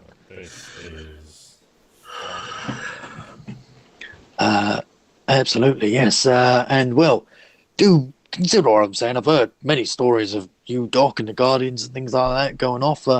Consider, well, letting yourself go a little bit. It is a big fancy party after all. God, I'd love to go to a big fancy party. Imagine that. Strutting on in, big half orc. God, fantastic. Anyway, enjoy the rest of your day. That will all be done for you tomorrow. Thanks for your business. Good to see you again, Dokrumir, and thank you. Thank you for the. Oh, absolutely, absolutely, and yeah, well, farewell. See you tomorrow. And he lets you all outside. Gets back to his hammering, but now sort of looking around and grabbing different little bits. Clearly very excited. He calls to his two sons, boys, we got a job, and it's a good one. And with that, you are now back on the streets with some cool cane weapons ready to be made and got for you, which sounds pretty fucking dope. I swear to God, if we do not get to use these, yeah, if it's the most boring bull ever, nothing happens. Yeah, me and JJ were saying on the break. I just say like, "Oh yeah, you guys drink and you have a good time. Roll me performance checks for dancing, and after a while, the evening comes to a close. You go on, have a long rest." Fight at that point, surely. Ben's dice just roll like how they have done in the Titan one shot, and it's just like, come on. It's like, and you just get a flashback to a load of assassins just trying to like barge through a door on a roof, and none of them can pass the strength check to smash the door. None of them can and there's like 30 broken lockpicks in it, as they've all had a go one by one. Maybe this isn't our day. Maybe we just try again tomorrow. Tell you what, they've worked hard. Let them have it. Let them enjoy themselves. Anyway, what is the plan now? So now the time after that encounter is probably around maybe 4 o'clock, 4:15. The day is yours. If you want, we can just time skip till the evening, unless there is anything you would like to do. All I was going to say is there anything that anyone thinks, anything anyone else thinks we'll need or wants? No, I mean, I think we'll take our what am I thinking of? Magic focuses and stuff like that. So we'll still have a lot of utility, even though we're limited on AC and stuff. So I think we'll be okay. I think we time skip until the meeting, and then I mean we've still got days until the ball. So if we think of anything, you have like 3 days from now until the ball. Would it be 2 days tomorrow? I'm guessing. Yeah, 2 days tomorrow. Yeah. Okay. So, as in, after we've had our meeting, we'll have that day, and then we'll have the following day, and the evening of that following day is the ball. Yeah. Cool. So, we've still got a full day, or 2 full days, really. Yeah. Two full days, and then like a half day until you've got to start getting ready for the ball. What time does it start? Sundown, as it says on in the invitations. We're on. Let's just go by days of it. So we're on Monday tonight. So Monday night, we've got a meeting with Ivan. Yeah. Tuesday, nothing currently. Wednesday, nothing currently, and then the ball is Thursday night. You're saying? Oh, we're meeting the captain. The ball is. Oh, that's a good point. God, what was I?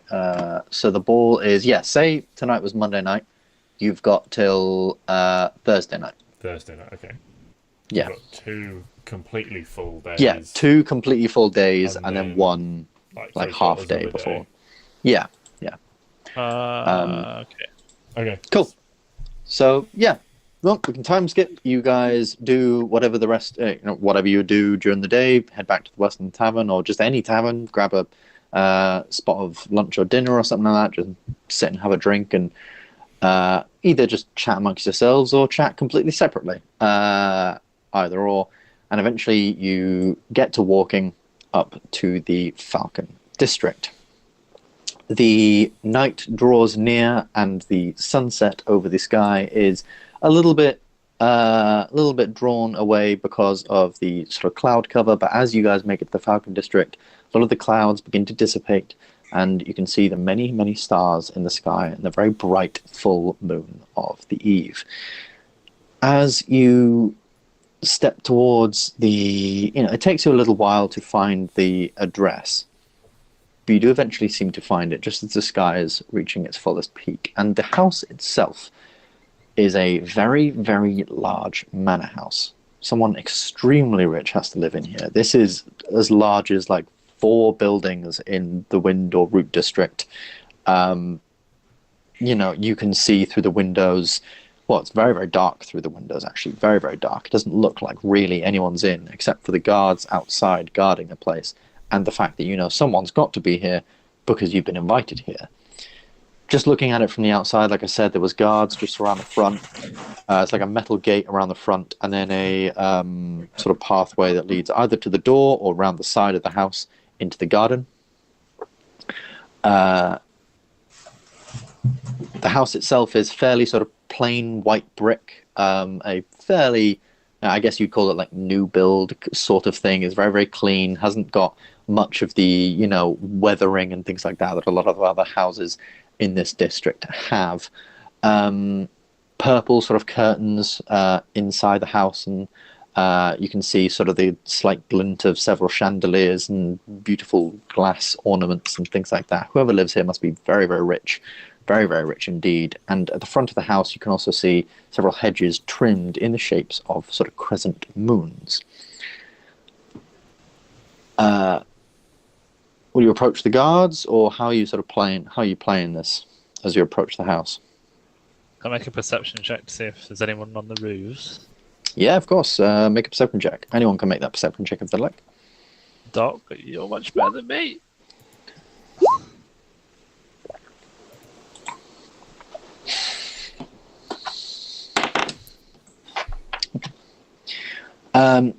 As far as you can tell, you can't really see anyone on the roofs. You do seem to be fairly alone in this area. You see like maybe one peddler walking down the way, just with 2 like very, very drunk aristocrat type people in his back of the sort of carriage, and you can even hear them from out here laughing and giggling at certain things. And this guy's like, "Oh, fuck this job," as he's clip-clopping down the way. Other than that, you're pretty much on a very, very empty street. It's sort of around in the middle of the street as well. It's not the very end of a street. There's plenty of houses left and right that seem to be turning in for the evening, or have turned in for the evening because it is around midnight. But yeah, otherwise, you can't really see anything up on the rooftops. You're checking as best as you can make out with the moonlight, using that to aid you, and you can't really see over many of the tiles and things like that. I mean, these are very sort of tall buildings, like fairly tall buildings and high-rise buildings, from what you can see. And you make a decent effort to get to several sides of the streets and things like that to look around. Nothing really on the rooftops, and there's not really many alleys in this sort of district. Everything is very prim and properly made so that there aren't alleys. There's just spaces between sort of houses, and they're quite large and vast, so there's enough space and things like that. Yeah, anything else? Yeah, 2 guards outside. You assume they're guards. They are 2 men stood either side the gate. They're not really dressed as you've seen many guards dressed. They're dressed in a sort of basic leather gambeson. Again, sort of basic attire. Some parts of them you can denote are slightly richer than your average dude. They're wearing a ring or two that's a bit fancier. Their boots maybe have a little bit of embroidery or things like that on them. One of them, has an earring in his ear that slightly sparkles in the moonlight. But otherwise, they do seem very much like guards. They are also armed with sort of swords on their side as well. Maybe we should go and talk to them. Yeah. As you step up and talk to them, they look at, who are you? What's your business around here? Dokrumir, did it say anything on your little bit of paper? Not that I've got one down. We're here for a meeting. I wouldn't have said that. Here for a meeting? Yes. Who's the meeting with? Who lives here? Who's your meeting with? It depends on who lives here. Why does it depend on who lives here? Because you might have the wrong house. Or what's the address? This Here. place. Well, then it seems like you got the right house. Oh, so there is a meeting here. Maybe. Depends on who it's with. Well, that's what I'm asking you. How do you word this? It's expert stalling. Well done. I mean, this is something I could have thought of in hours of time during the day, but Fucking idiot. the code was Freya's highest. Was meet under Freya's highest light and deepest watch. Who'd you work for? I work for many people. Who's your current employer at this very second? We have Councilman. Well, I'm obviously doing a job here, but tomorrow under Freya's highest light. Freya's highest light, eh? Mm-hmm. No. Looks at us, mate. You reckon it's them? Well, I mean, they look the part, don't they? And got all plate armor and such. I reckon it's them. No funny business. And Why does everyone insist on saying that today? and try and keep all that clanking down, yeah?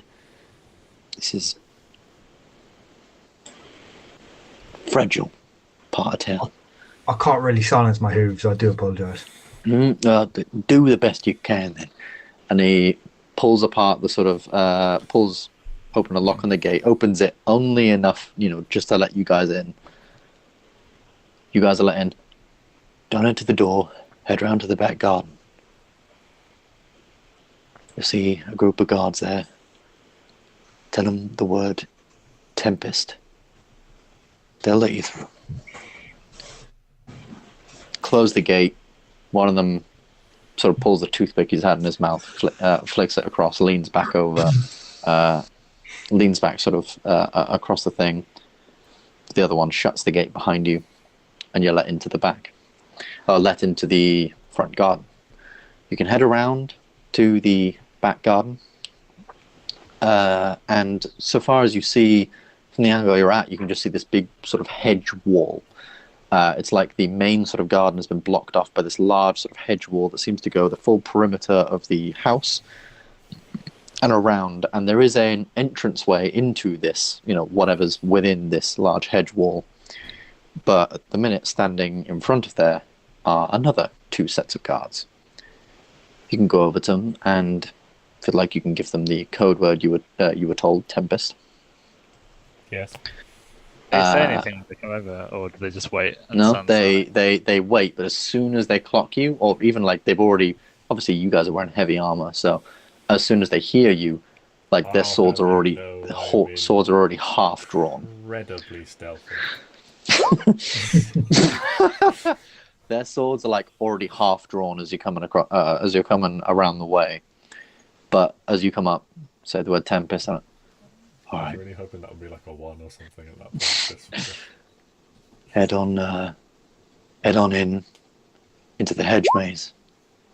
Be quick about it. Oh, sorry. Go on. That technically should have been a disadvantage because heavy armor. So 7. Yeah. Griffin got And 1. and you guys, they open the gate, push your way through, and you enter this large, lavish garden. As you enter the large garden, you can see it is neatly trimmed and clearly very well taken care of. As you enter, you can see a gazebo-type sort of structure in the center of the garden, made of a light-colored wood, and within it has several benches to sit in.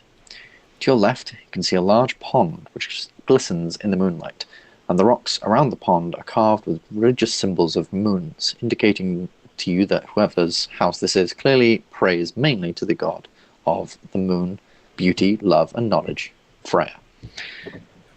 Stood within the pond on a plinth is a beautiful statue standing about 10 feet tall of an angelic creature. It's half naked, showing robes and beautiful armor upon it. The angel also, very interestingly, has 4 arms and 4 wings. Anyone can make a religion check to try and figure out who this might be. Do you have to go to the center of the hedge maze? Go into the hedge maze. Well, just follow the hedge maze.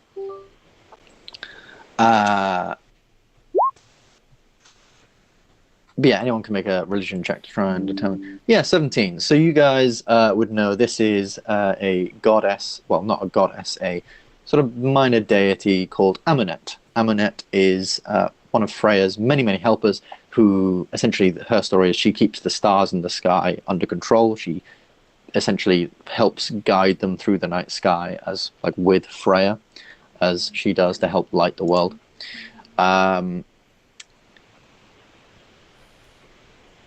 Leading off behind the pool is a small path that leads to a stone shrine.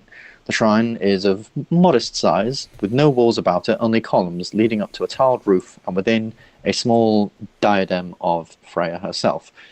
You can smell, even from here, the incense coming from the area, as if recently there was some sort of perfume or something coming from it, as if someone was praying here recently. On the other side of the garden, however, you can see the opening, a small sort of door-sized sort of opening to what appears to be the Hedge Maze. And if you guys would like to go see that, you of course can, or head into there, you of course can. Remember, always go left. And you go around the whole thing. Why left? You could go right if you want. How about some of us always go left and the others always go right? Never split up. That's a good point. Don't you know? If you split up, Never one of us will split a die. party. If I just reveal this, because I think it might be kind of funny to see you guys do this. Have you put us on a map? No, I haven't put you on a map yet. I'm going to do that now. Oh, there's a... This is a tiny hedge maze. Oh, you've already put us in as well. Start zoomed in. I already have put you in, indeed. Hold on, I can zoom you out and you can see the rest of the garden. Who's that handsome devil? You can see the rest of the garden. Bastards. So this is the garden you're dealing with, a very, very luxurious and beautiful garden. Oh, hello there. Hello there. The both of you. Jesus Christ, stop putting your people in. I've already put you in. Oh, God. I've already put you in. I'm fine. Honestly, perfectly fine. It's a lovely garden. I like it. It is a lovely garden. I just want to acquire one of these houses. For With lots money. of money. Should probably stop spending money on fancy clothes and rapiers and canes. Yeah. So yes, you can enter the hedge maze, and you can all have a bit of fun trying to figure out the maze. Stick to the left. Stick to the left. If we keep going left, we'll go in a circle. Yes. Let's explore the whole thing. What? Is anyone going to follow me, or am I doing this by myself? I'm here. Hello, Doc. This is fun. I must say, Doc, as we're walking through here, I'm a big fan of your work, channeling your anger. I like that a lot. I can relate. Left again. No, we should definitely go right here. No, I disagree. See, We've lost Balzanor. Right. Someone go back Balzanor's and get the- Balzanor. I'm coming. I will shoot up some sparks so you can try and find us. Oh, so which way did we go? I'm going this way. Oh, left. Left. Left. Left, Balzanor. Balzanor's gone. I'm coming back. Goblet Ferry. Didn't know where I was. Right. Right? Okay, cool. Left. I Um, had a good time. Oh, this is natural selection.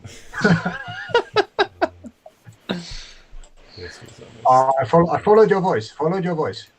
Can I just look in here, so we can open that up? Oh, if you want, but I just want to see how silly it was to not go in that direction. Yeah, sure. Yeah, so you can just look in here, and in here you can see what seems to be, and several of these little stone things seem to be several small sort of shrines. Each of them contain a life-size statue, and the statues are of, they're very, very intricately made of, imagine sort of like Greek statues almost, of people sort of praying, almost like two people praying, two people sort of dancing as if they're very, very in love.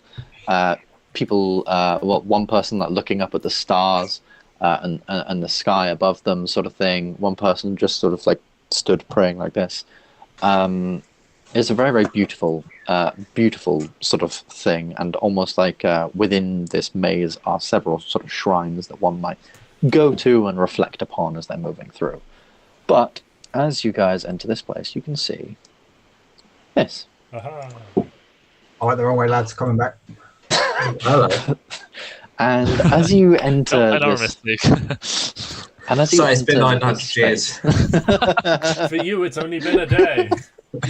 yeah. And as I'm you afraid enter there's this something space- going on in my nether regions. And as you enter this space, you can see a woman dressed all in black with a thin veil Just my over type. her head. You cannot quite see her face, but through the sort of shine of the moon, you can see it sort of gonna silhouetted. kill And she us. has fairly sort of short hair. And she stood, and she's obviously not quite who you're expecting. She stands there and looks up and says, "Is it you? Are you?" "Yes. Is it me you're looking for? I recognize the rumors that, well, the Minotaur, Dokrumir, obviously your name has come everywhere, the dwarven cleric of Apollo. I do not quite recognize the other two of you, the two other armored folk. You seem to have a symbol of Tyr, and you seem to have a symbol of Pelor. Can I, as I've greeted every lady so far, offer my hand and see if she takes it? Yeah, sure. Roll a just general charisma check. Oh, she ain't touching me. I don't blame her. I don't even know her. 18. Yeah, no, you're able to very sort of quickly come up to my lady, and very, very delicately go up, kiss Before her I hand. It's do, like, just "Oh." mimicking Galahad from earlier, I'll just swish my cloak back. Switch your cloak back, Offer sort a of hand. catch it on one arm, so your Yeah. hands are behind your back, and then just take a my lady. My lady, yeah, give her a little kiss on the hand, just say, but the name is Griffin Asahi, and the pleasure is all mine. Well, generally, God, people. again. Well, wow, you are clearly very polite You have a guardians. Yes. disadvantage. Also, you've adopted a very My lady. hostile position. Clearly, you know who we are. Oh, You're not excuse who me, we I were haven't expecting. introduced myself yet. Well, if I'm honest, you're not quite who I was expecting either. I believe the letter was from Glyndon Thor, and he's not quite here at the moment. Where might he be? Glyndon has left the city. Oh, On urgent business. okay. I trust it is probably on urgent business, and I'm just glad to speak to the rest of you.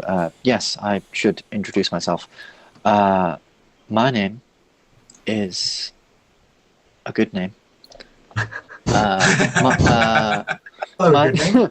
My My name name is I was is... Dokrumir. expecting one Ivan. Would you be something similar to that, like an Irina by any chance? No, my name is Lady Freyla Neelith. Neelith. I am the lady of the capital, the mayor of this city. Many do not recognize me. I'm generally in my study and libraries What was and that? Freyla many such... Neer. Freyda Neelith. Freyda Nealeth. Sorry, N-E-A-L. Freyda.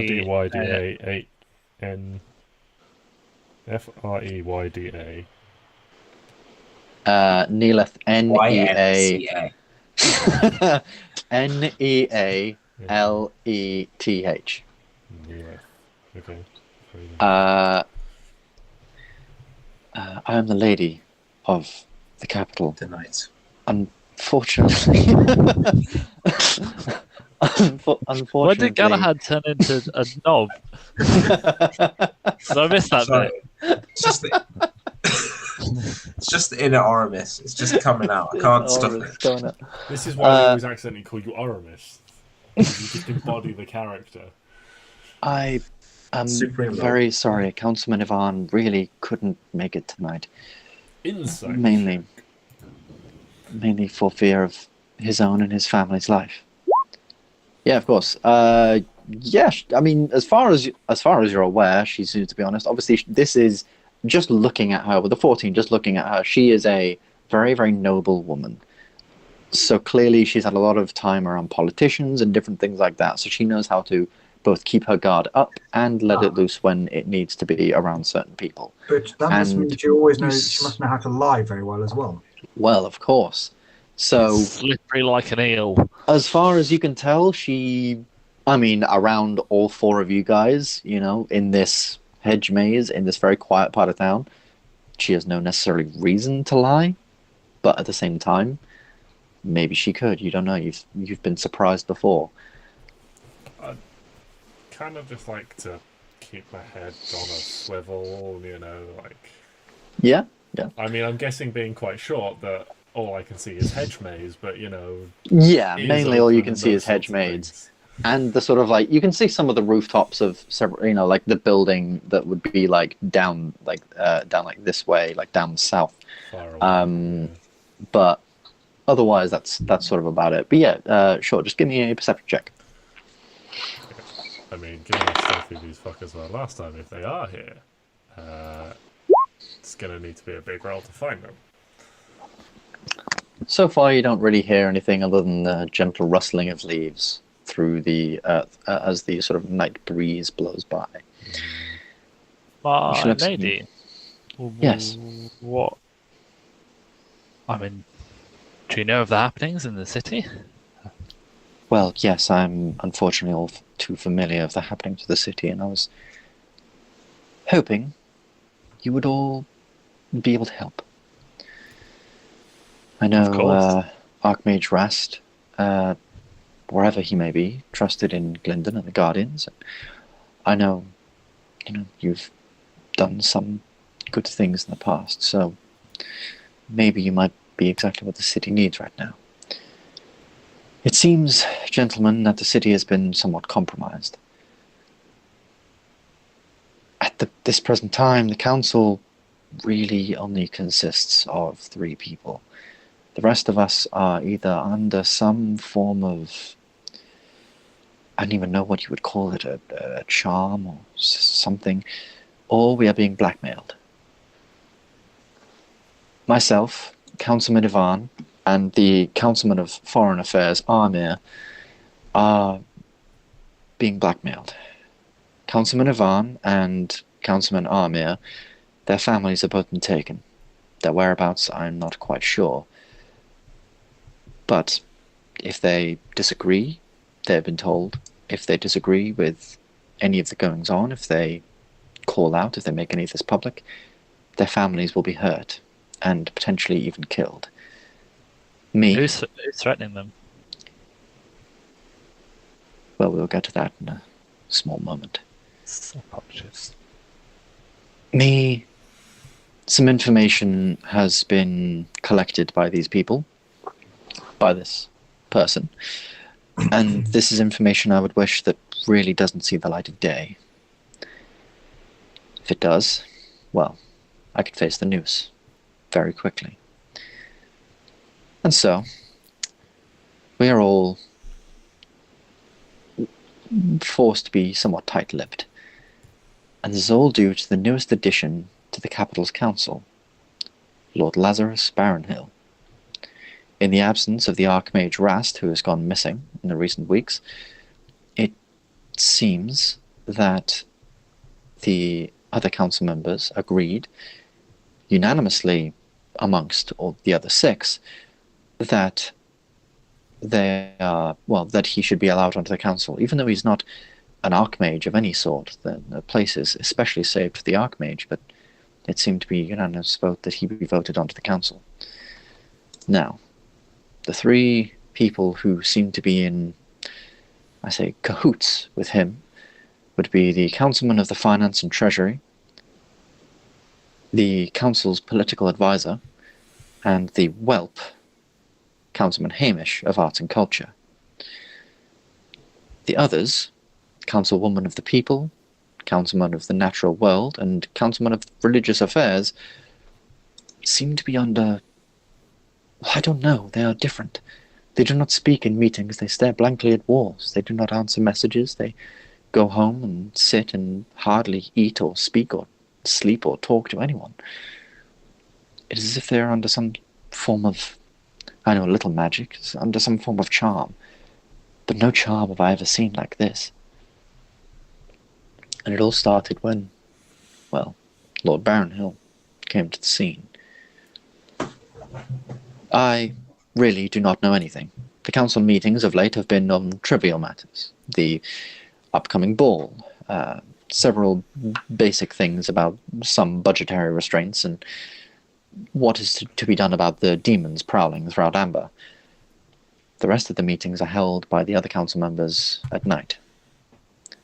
They constantly change places. I've tried to track them and follow them, but I cannot.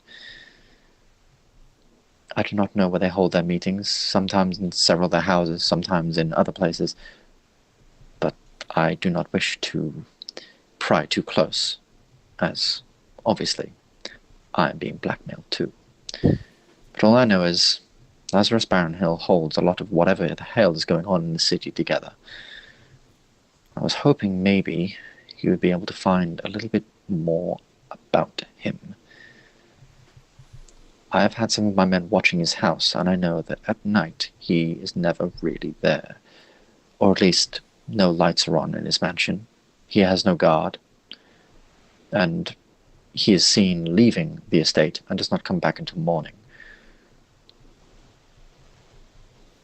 I do not know what you may find in there, but I'm hoping maybe that there could be some information, even if it pertains to the stolen away families. That would be good enough. That would be something. That would at least give Councilman Ivan and Councilman Aasimar something, some lead. Professor Glendon spoke of a siege to befall the city.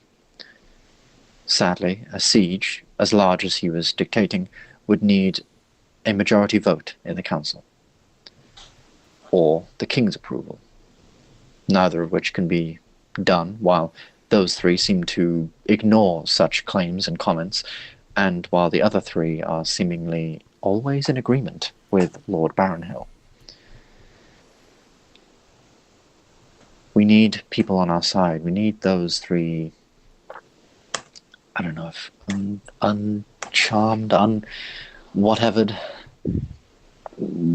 it is that's happening, or we need the other council members turned around, because without a majority vote, we cannot do anything. But also to get a majority vote, we need my blackmail gone. We need Councilman Ivan and Councilman Aamir's family safe. Are you saying they won't prepare for a siege unless they have a majority vote? We cannot prepare for siege unless, yes, we have a majority vote. Okay. It requires many things. It requires finance to be given to certain places, evacuations, aid to be called from other cities. It is a great and vast military effort that can only be done with a majority vote by the council, because also these claims are coming from divination wizards, people who are seen as, well, often outsiders.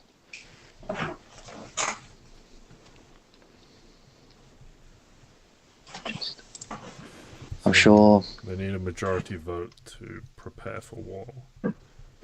Yeah, How many council members are there? there are 10.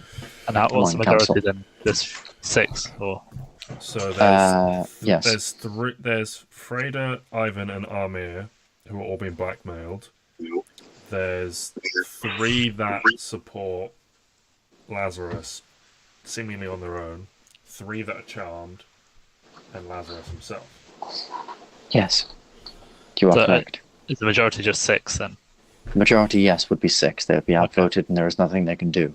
So we can get away with just targeting the people that are being a bit mindless.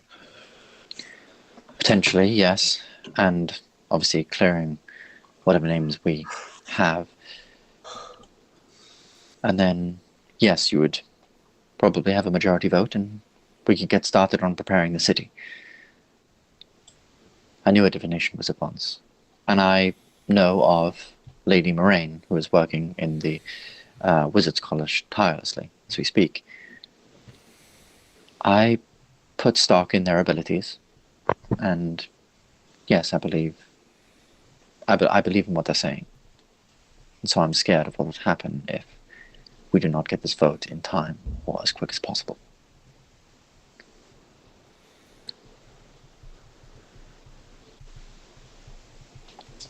Well, we'd best get to work then.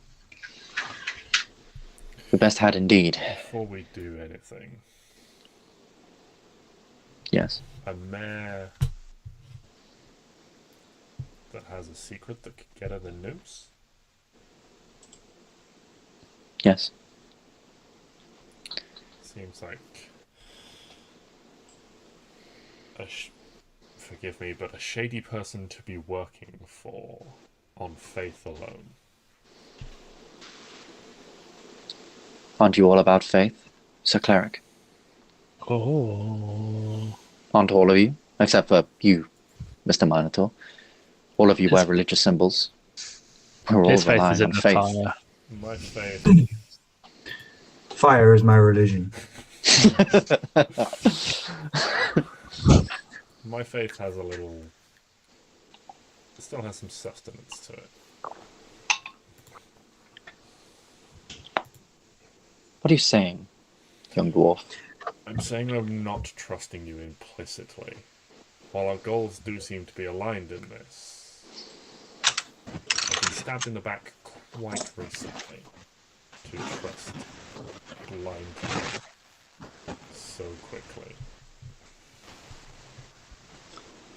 So you wish to know my secret? I do.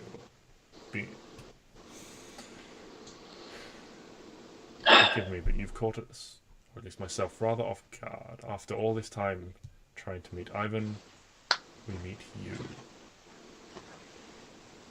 Woman none of us has ever met, and one who a lot of people have never even seen. You claim to be the mayor. I'm not saying you're lying, I'm just saying I have no way to substantiate this.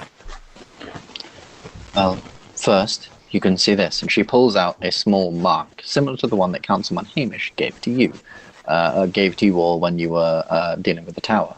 It's a small wooden thing with an F upon its front, and it says just upon the side, Mayor of the capital. I have this, and I have this house. And as for my secret, I suppose we are to be trusting each other, and I do not exactly know your goals as well. You could have easily hired 2 or 3 goons to dress up in fancy armor and be be spies for Lord Baronel. That letter could have gone 21. So fine. The secret was going to come out eventually. Let's all come out now.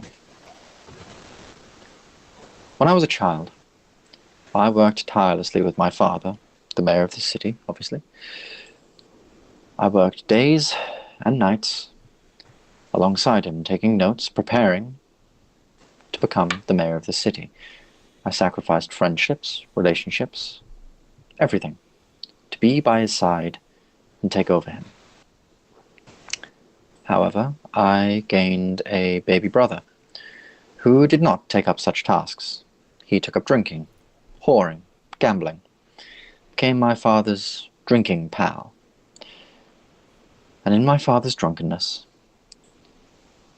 and due to my brother's silver tongue he gained from lying his way through most of his life, well, it seems the deed of, well, the assurance I had to be mayor was passed on to my brother. My brother is a delinquent. He barely knows common, let alone any other language that the many people in this city speak. He would run this place into ruin, whereas I have prepared my entire life for this role. And so one night when they, and you can see at this point she's losing a little bit of that very high upper classness as she kind of breaks down. When they went off and celebrated my brother's new position in a tavern in the Cloud District, well, I knew that the next morning my brother would be the mayor of the city, and my father would step down, and something had to be done. I did what I did for the best of the city, and in her hand, as with some spells produce flame and firebolt and things like that, she summons a small sort of candle flame in her hand, and it sort of gives a light glow on her face. Let's just say I did what had to be done. There was a tragic fire that evening. No one in the tavern, not 47 people, including my father, my brother, and my mother, made it out. Holy shit. Of course, I know my ways with the arcane. I had several people ingest potions of the spell Disguise Self, disguising themselves as me, along with their voice. They attended several meetings. I had several alibis with several people, and I now had my entire family's worth of gold to give as bribes. I performed the perfect crime. And yes, I know that I stand before a Paladin of Tyr, Paladin of Judgment, so if you wish to rid my head from my neck, so be it, but know that I did what I did for the good of the city, and I believe that I have done what is best for the city. I've taken people off the streets. I've stopped a lot of crime. I know I've not stopped all of it, but I've stopped a substantial amount of it, especially considering when you compare it to my father's reign. I have upped the treasury. I have boosted employment and pay rates for those that are employed. I've cleaned up the Roots District. I've encouraged the many religions of Ambyr and the many gods to pray here. I've opened up trading. I've done what is best for the city, and I believe I've saved more lives than those mere 47 that have to sacrifice themselves so that I may rule. And I know I do not rule as a king, no, only as a council member, but the city is my home, and I would do anything to protect it, including tell you all my secret, and maybe even be beheaded right now. And she looks towards you, Griffin, and she kneels down on one knee. Oh, please, no judgment here. I frequently stain my soul in the name of the greater good. Good. Because I believe to get this done, we all may need stained souls. She stands back up. So now you know. And with enough digging, I'm sure any detective in the city could probably find me guilty.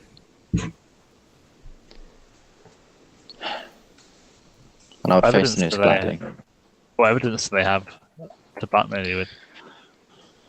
Well, were they to get any of the several servants that I very quickly fired after the event was done and forced to remain quiet under threat of death, well, I'm sure they might open up quite gladly, given how I've treated them.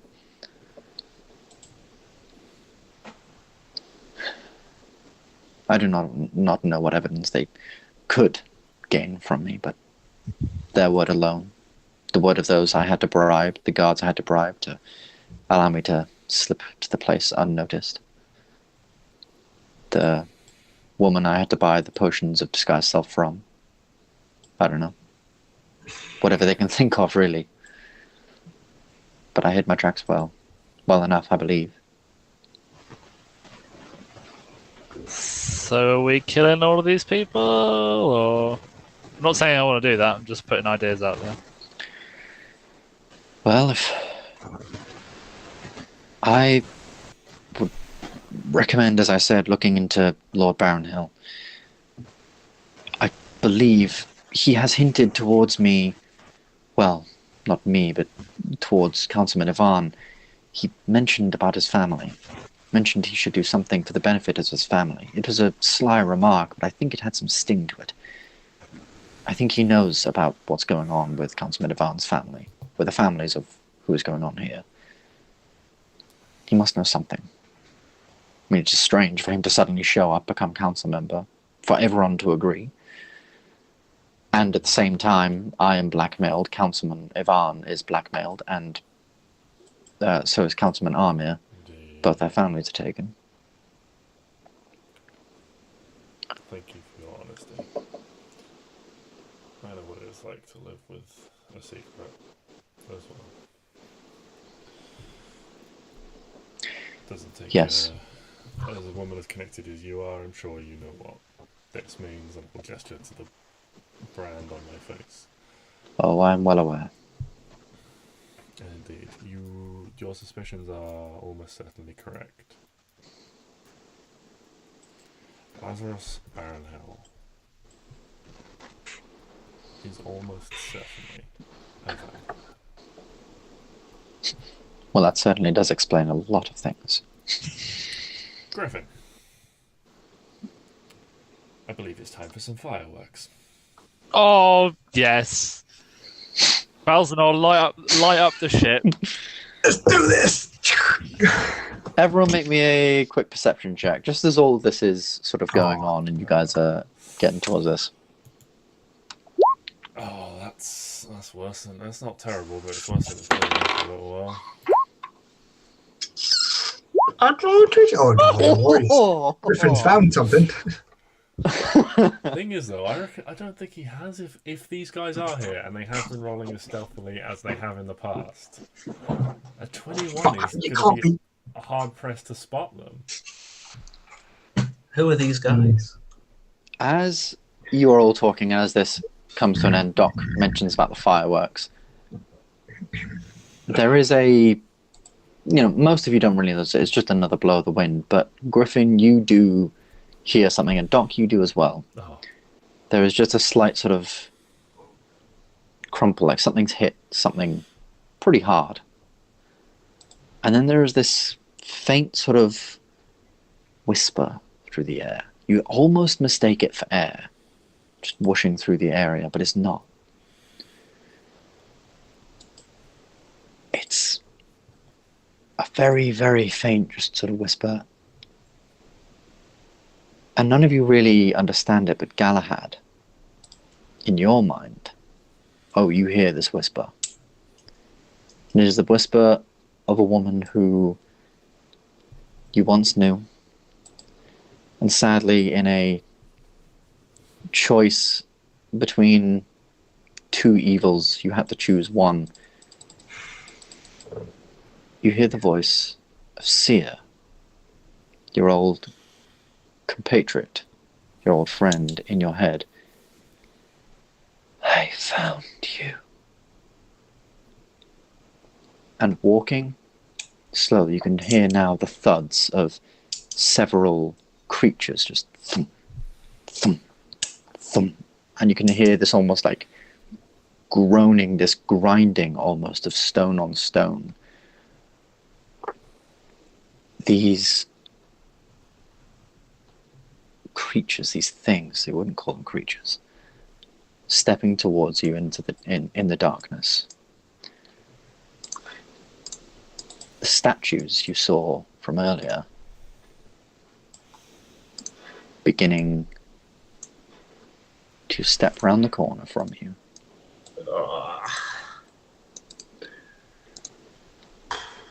And high above the hedge maze, you see rising a woman dressed in robes that sort of flow down her body. She's got this veil of she's got this very, very thin sort of veil over her face of different sort of long strands with different beads on them. There's a small sort of hawk symbol, and through her stomach, though she doesn't look necessarily like a zombie, like undead, in fact, from what you can see of her face and hands and things, she is just a very, very pale, like an extremely almost white pale person. But in her stomach is just a big gaping hole of where Galahad, you remember, a wyvern struck its tail straight through the middle of it. As she rises up above this place, almost like she's flying, her hands are glowing, her eyes are glowing.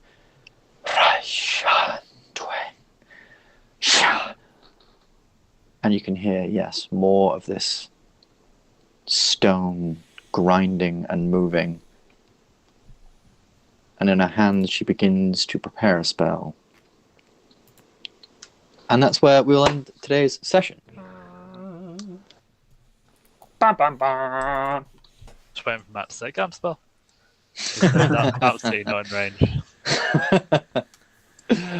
Well, yes. We wouldn't be ending the session though. It'd be Eldritch Blast, Eldritch Blast, Eldritch Blast. Eldritch Blast, Eldritch Blast.